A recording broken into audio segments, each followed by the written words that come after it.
Do you know the meaning of the word Trekkie?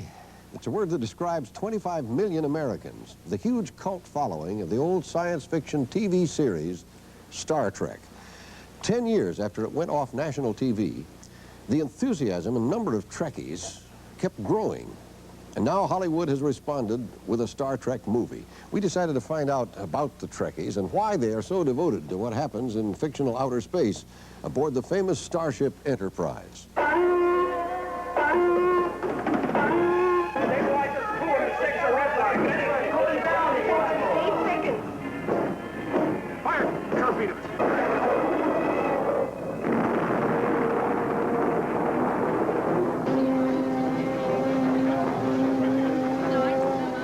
The blast-off came 3 weeks ago, a gala premiere in Washington, December 6th. The audience caught the spirit befitting a movie voyage to outer space. It quickly set a record. The biggest first-week gross in the history of motion pictures, over $17 million. And it clearly had meaning for a lot of future-minded Star Trek fans. I grew up wanting to be an astronaut. Okay, in Star Trek, you saw that this was possible, that people will live in space. The reason I enjoy it so much is because that it is totally conceivable. I do believe in life on other planets. Gene Roddenberry, a former pilot, a former policeman, created the Star Trek series and produced the movie. We hit with this at the time the anti-hero was so popular. There were no heroes left for the American public. And along came these people that say, when I say something, that's it, because I'm a man of my word. Space, the final frontier.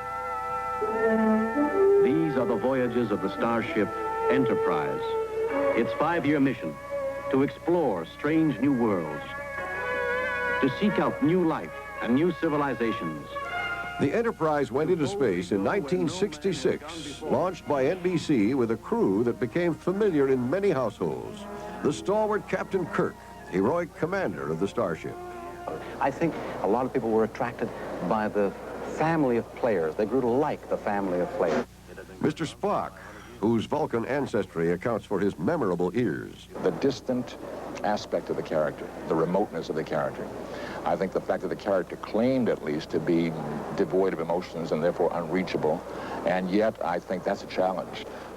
Bones McCoy, less logical and a bit more human than Spock. McCoy is really a country doctor, so to speak, a man who hates to see all of this modernization falling in on him too fast. We're beginning to lose that humanity. Scotty, the trustworthy Scotsman who ran the engine room.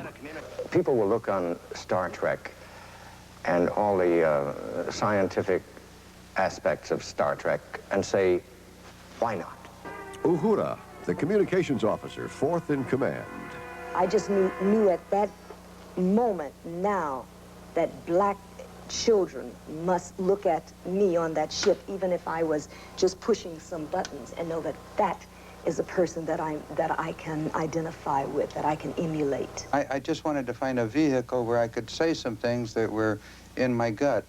And I remember thinking that Jonathan Swift, well, I don't place myself on a par with him, had the same problem, though, and he wanted to talk about England of his time, and he invented Gulliver's Travels. And I thought, wow, maybe if I could get some polka-dotted little things out on a far-off planet, I can talk, you know, I can take a couple of shots at the Vietnam thing that's coming up and all of that, yes. and we used it that way. There comes to all races an ultimate crisis. We faced a similar crisis in our early nuclear age. We found the wisdom not to destroy ourselves. Star Trek was unique, but its audience, while devoted, wasn't big enough for network TV.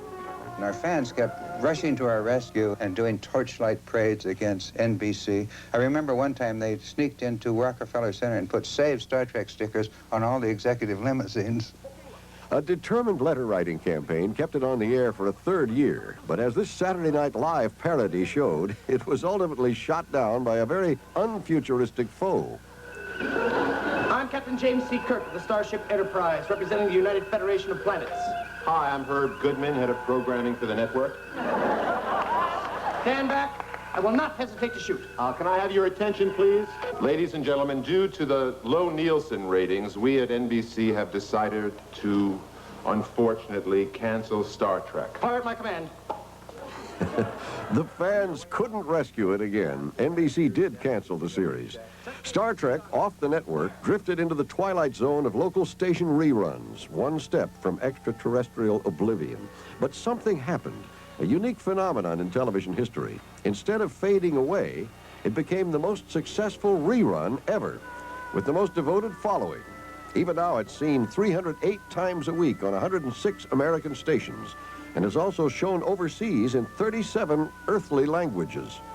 Capitaine, aucune réponse. J'ai essayé toutes les fréquentes. 故障箇所発生。非常システムに切り替えました。